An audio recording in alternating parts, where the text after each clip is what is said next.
Yes, Jamaat Islami one পাকিস্তানের পক্ষে support দিয়েছিল।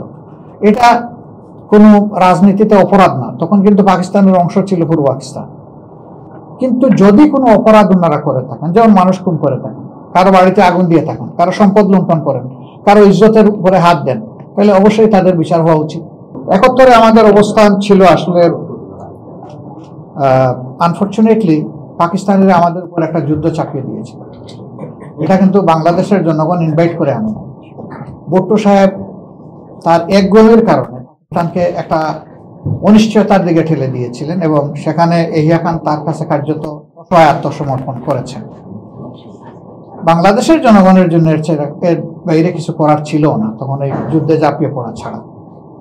কিন্তু একটা জিনিস লক্ষ্য করবেন যে শেখ মুজিবুর রহমান সাহেব পাকিস্তান শাসন করার ম্যান্ডেটটা পেয়েছিলেন। 300 আসনের মধ্যে 163 আসন উইন করেছে, সবগুলা ছিল পূর্ব পাকিস্তান।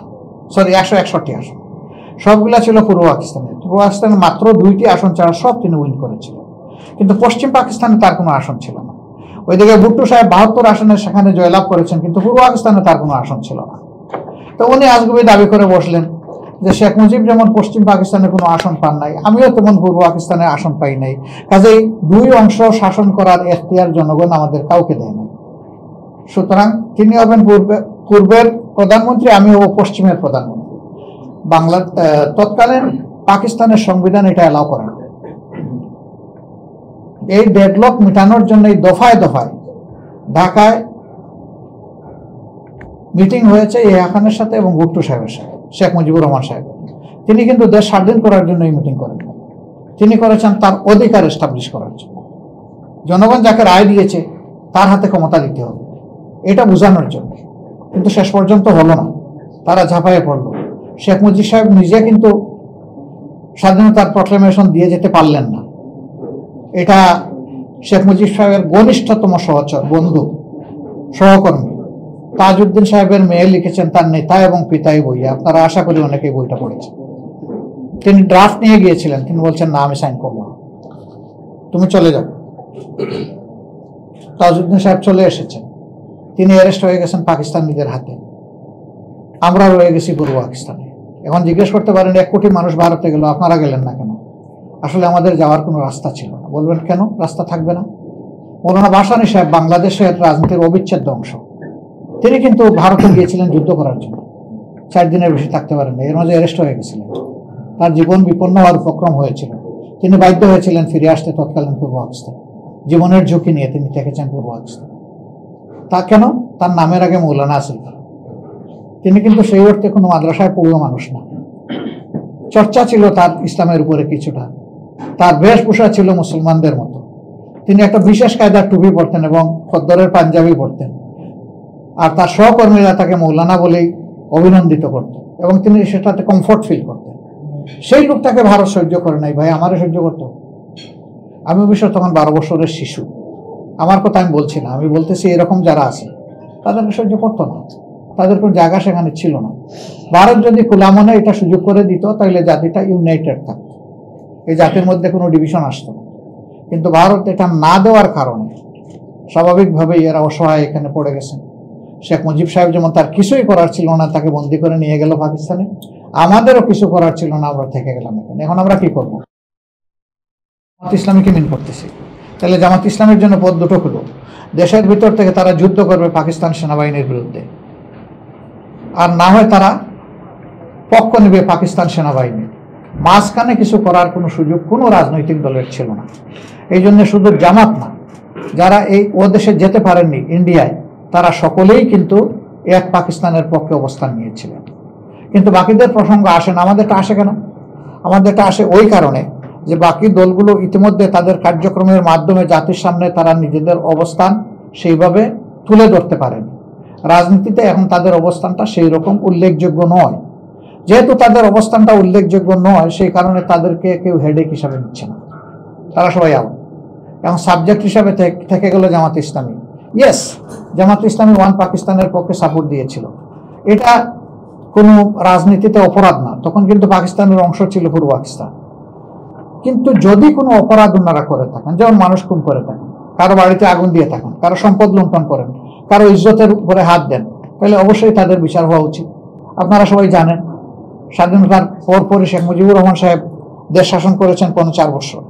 সেখানে 42,000 মামলা হয়েছিল, কিন্তু যাদেরকে ওয়ার ক্রাইম ট্রাইব্যুনালের নামে বিচার করা হয়েছে তাদের কারোর তো নাম ছিল না, একমাত্র ইউসুফ সাহেবের নাম ছিল। সেই শেখ মুজিব সাহেব জীবিত থাকা অবস্থায় তিনি মামলা থেকে খালাস পেয়েছেন, বাকি কারো কোনো নামই ছিল না, কোথাও একটা জিডি এন্ট্রি পর্যন্ত ছিল না। তাহলে 42 বছর পরে এই মামলার গ্রাউন্ড কিভাবে তৈরি হলো? এত মামলা হলো, তাদের কারো কোনো নাম নাই, জিডি এন্ট্রি নাই, 42 বছর পরে এটা কেন? এটার মূল কারণ হলো 2001 থেকে 6 জামাত ইসলামী প্রথমবারের মতো বাংলাদেশে শাসন ক্ষমতার একটা ছোট্ট অংশীদার ছিল। 2 জন মিনিস্টার 3টা মন্ত্রণালয়ে সার্ভ করেছিলেন। তাদের এই সার্ভিস ছিল সন্তোষজনক এবং fair, free of any source of corruption.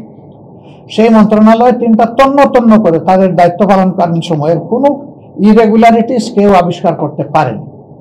তাহলে রাজনৈতিক প্রতিপক্ষ যারা, তারা দেখেছেন এইভাবে যদি জামাত ইসলামী তার কার্যক্রম জাতির সামনে তুলে ধরতে পারে, তাহলে আগামী দিনটা হয়তোবা মানুষ জামাতের দিকে ঝুঁকে পড়বে। অতএব তাদেরকে বাড়ি দিতে হবে। কি দিয়ে বাড়ি দিবেন? তাদেরকে তো আনফেয়ার বলতে পারবেন না, তাদেরকে আপনি দুদকে টেনে নিয়ে যেতে পারছেন না, অন্যভাবে তাদেরকে ব্লেম দিতে পারছেন না। সুতরাং তাদেরকে একত্তরে নিয়ে একটা বাড়ি দিই, এটা মানুষের ইমোশনাল ম্যাটার। হ্যাঁ, যদি সেই সময় জামাতের কোনো নেতা কোনো অপরাধ করে থাকেন, তার যদি বিচার হয়, আমার কোনো বক্তব্য নেই, তার বিচার হোক, এবং সেই বিচারে কোনো শাস্তি হয়, তাতেও আমার কোনো বক্তব্য তা হোক। কিন্তু একজন যদি অপরাধ না করে, শুধু রাজনীতির কারণে যদি তিনি ভিক্টিমাইজড হন, এটা এর চাইতে বড় অপরাধ। এই নির্দিষ্ট অপরাধ করার জন্য যেটা হইতো তার শাস্তি, একজনকে অন্যায়ভাবে ভিক্টিমাইজ করা, এবং সেটি আমরা মনে করি হয়েছে। এই বিচারের ব্যাপারে অনেকেই আপত্তি তুলেছেন। আমি জাস্ট ব্রিটেনের একটা কোর্টের একটা বিষয় আপনাদের সামনে কোর্ট করব। চৌধুরী মঈনুদ্দিনের একটা এই সংক্রান্ত বিচারের রায়ে এখানে আমাদের যে বিচারটা হয়েছে ওয়ার ক্রাইম ট্রাইব্যুনালের নামে, সেই বিচারের ব্যাপারে এখানকার জাজরা একটা অবজারভেশন দিয়েছে। It's a genocide of justice. এই বিচারের মাধ্যমে বিচারকে হত্যা করা হয়েছে, বিচারের গণহত্যা এটা হয়েছে। This is reality. তো আমরা এই সমস্ত পেইন নিয়ে আছি।